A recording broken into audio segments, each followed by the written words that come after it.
সকলকে স্বাগত।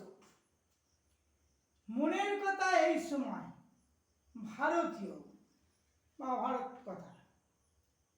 ভারতবর্ষ হচ্ছে দেবভূমি।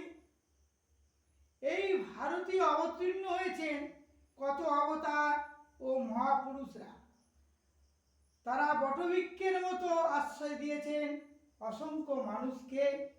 কখনো কৃষ্ণ হয়ে গিরি গোবর্ধন ধারণ করেছেন, কখনো রাম হয়ে রাবণকে স্ববংশে নিধন করেছেন, কখনো বুদ্ধ হয়ে অহিংসার নীতি প্রচার করেছেন, কখনো শ্রীচৈতন্য হয়ে দাঁড়িয়ে দাঁড়িয়ে কৃষ্ণপ্রেম বিতরণ করেছেন, আবার কখনো রামকৃষ্ণ হয়ে সর্বধর্ম সমন্বয়ের গান শুনিয়েছেন, আবার কখনো স্বামী বিবেকানন্দ হয়ে মানব সেবার ব্রত উদযাপন করেছেন। হ্যাঁ, ভারতের রাষ্ট্রীয় ভিত্তি রাজনীতি নয়, সাংস্কৃতিক ও আধ্যাত্মিক। সেই কারণে তা শাশ্বত এবং সনাতন রূপে জীবন্ত এবং জাগ্রত হয়ে থাকবে। আজ আমরা বিকাশের এই অন্ধ দৌড়ে সব কিছু পাওয়ার সত্ত্বেও সেই তত্ত্বকে হারিয়েছি, যা রাষ্ট্রের আত্মা। বিকাশের সঙ্গে এই তত্ত্বকে জাগ্রত করতে হবে, তবেই তো আমরা ভারতীয়, তবেই আমাদের রাষ্ট্রীয় সমগ্র বিকাশ সম্ভব হবে। আর চাই ভারতীয় গুরুকুল অনুযায়ী শিক্ষা দীক্ষা। জীবনের শুরু থেকেই হবে ব্রহ্মচর্য,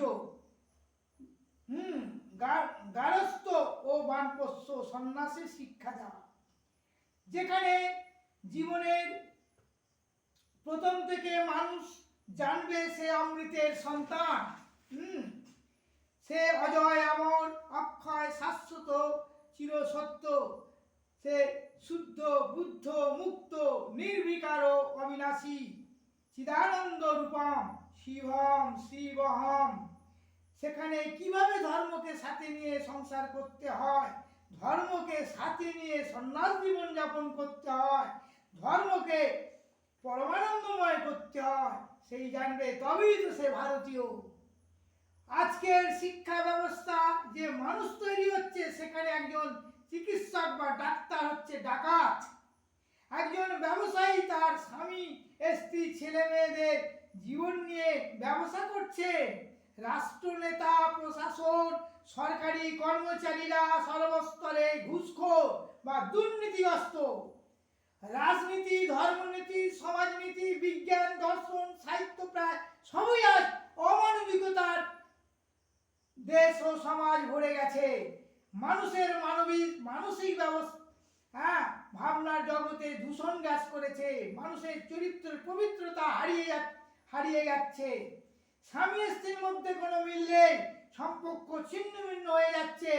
ভাই ভাইদের মধ্যে মিল নেই, একান্নবর্তী পরিবার আজ ছিন্ন ভিন্ন। মা বাবা বৃদ্ধ হয়ে গেলে তাকে বাইরে থেকে চলে যেতে হচ্ছে, ঘর থেকে তাকে তাড়িয়ে দেওয়া হচ্ছে, বা অন্য কোনো স্থানে তার আলাদা হয়ে যেতে হচ্ছে। নচেত ভোগ করতে হচ্ছে সীমাহীন এক লাঞ্ছনা।